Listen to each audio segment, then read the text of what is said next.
Oh, the little girl spirit I saw in G, Nevada? Sure, I'll tell you about it. For as long as I've known, my Uncle B is a gambler, and he goes every year to Vegas for his birthday. It's his favorite thing to do.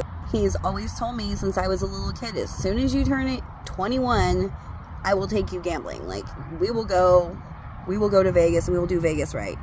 We ended up going to Vegas around 18 when I was with somebody else and him, but I didn't get to do anything. I had to stay in the hotel. So he's like, don't worry, you just got a couple more years and we'll go for your 21st birthday. So we did. Since it was my very first time, I didn't really know what I was getting into, and I didn't really do big Vegas that much. It's just me and my uncle kind of took it slow, and we went to G, Nevada. Part of that is because on my 21st birthday, I got really drunk on a gross Mickey's, and was so freaking drunk that my uncle had to pick me up and put me in the car, and I'm lucky that I got to go at all. So shout out Uncle B, and gross, right? But I didn't know that if you drank a little bit that it might help it the next day or anything, and so I definitely wasn't going to do that, and I felt so sick you couldn't have got me to do that anyways.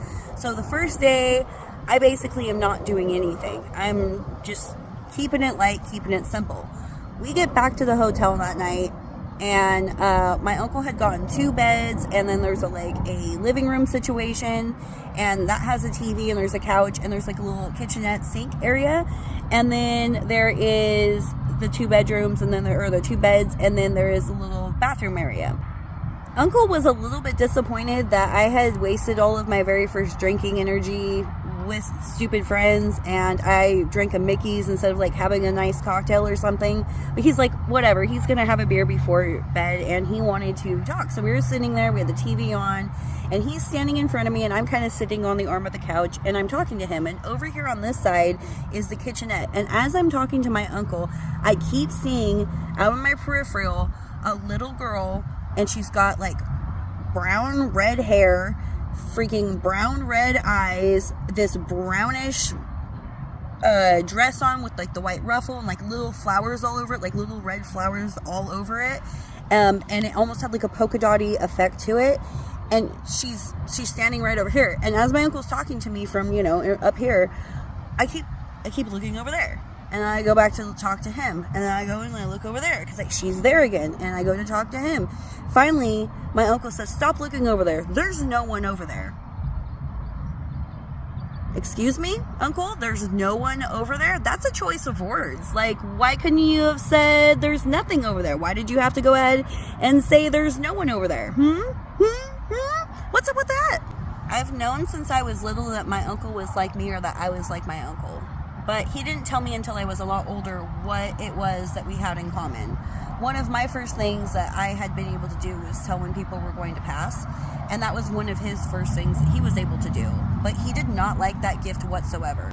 For me, it's not so much that I like that gift, but I definitely embrace that that's what it is and that's what I have. And so I don't try to hide it. I just kind of deal with it as it comes and try to develop it that way it works for me, and not just when it willy-nilly wants to show me something that I do or do not want to see. So for my uncle to be like, there is nobody over there, I instantly thought, oh, you saw her too. But he didn't want to talk about it. He's like, time for bed. He goes to bed. He turns on the TV. I go to bed. I don't hear anything. I don't see anything.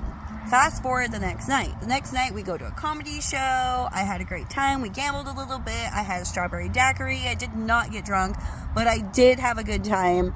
And we made it kind of an early night because he had to get back home because he had work the next day. So it's he had to have a good sleep because he was going to be the one driving us.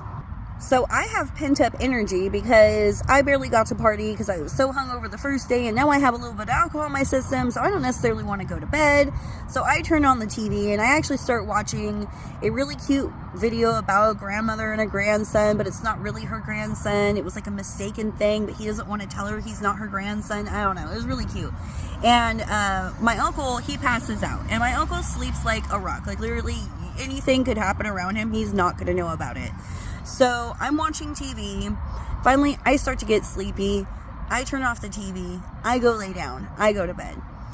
I don't know, maybe a couple hours pass, and all of a sudden, right in my ear, I hear, "I'm so glad I have my mommy with me." When I tell you I jumped the beep out of that bed, like I jumped the beep out of that bed. Like I had every hair on me standing up, and I'm thinking, okay, we're on the top floor. Let me look out the window. And we actually ended up being the furthest, like there is no other room. We're the furthest that way that you can get, right?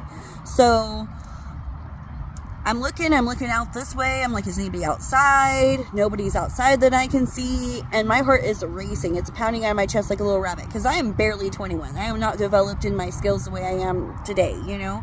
And so at the time, I was like, oh, this is scary, you know? Now I'd be like, where you at, girl, you know? So I'm finally getting myself calmed down, because I'm thinking, okay, what happened was I was asleep. That was in my dream, but it was so vivid that it woke me up. Like, that's definitely what that was. So I calm myself down. I get snuggled back in bed before I can close my eyes, before I can even pull the covers up from the other room, from the freaking living room. I hear me, some other shit. Like, I haven't a clue what she said. I don't know. I don't know what it was. I know it sounded like me. I have no idea what it was. And then the TV in the living room turns on. Full blast. Full volume. Just blaring whatever the beep was on the TV. And my uncle shoots up out of bed and he said, what is the matter? And he runs over and he turns off the TV. And I swear to you, he was snoring before he fell and hit the pillow to fall back asleep. And I was like, because at this point, now I've heard it twice, the TV in the other freaking room turned on. Like, yeah, I'm in a hotel in Jean, Nevada. We didn't look like it was super populated, but it's a possibility there was like a lot of people there and they were using their remote and they turned on my TV. Sure. That could have happened. I don't think that's what happened. I don't think that's what fucking happened, but they could have happened. I stayed with the TV on, but low enough that I could just barely hear it in my room. Turned that guy back on. Turned the volume just to where I could distract myself. Got as close to the wall as I possibly could. Covered my ears and my face with a pillow and had my fingers in my ears and was barely breathing, praying for morning so that I would be okay. Because in my family, in my life, we've always been taught that if you see a little kid spirit, it's not a little kid, it's a D word. And if you don't know what a D word is, use your imagination. It's the opposite of an angel, right? So I always thought that if it's a little kid, that's really what it was, because all little kids go straight on up. You know, they don't gotta wait for go and, you know, collect $200. They just get to go. So, but that things will use the history of a little kid to prey on the weakness of the mind of the human so that they trust it, let it in, try to help it, and then they can prey on them instead. Pretty much as soon as daybreak hit, my uncle woke up, we took off. That was the end of that. I tried to talk to him about it. He tried to act like it didn't happen. He's like, I don't know what you're talking about. He even denied saying don't look over there, there's nobody over there.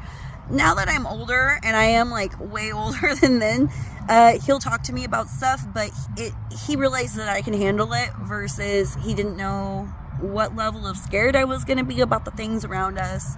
But that was an experience I'll never forget. I definitely think if it was anything, it could have been maybe a lady of the night, brought her kid around situation. The hotel we were staying in Jean, Nevada was so old. It had been there since the mob had been there. It was pretty run down looking, and you know, who knows what manner of thing could have happened out there. The desert is vast, and unfortunately things happen. Things happen all the time. So be good, do good, stay safe, watch out. You know what I mean? Comment below if you've ever had anything like this happen to you. You ever seen anything like that? Have you stayed in Jean, Nevada?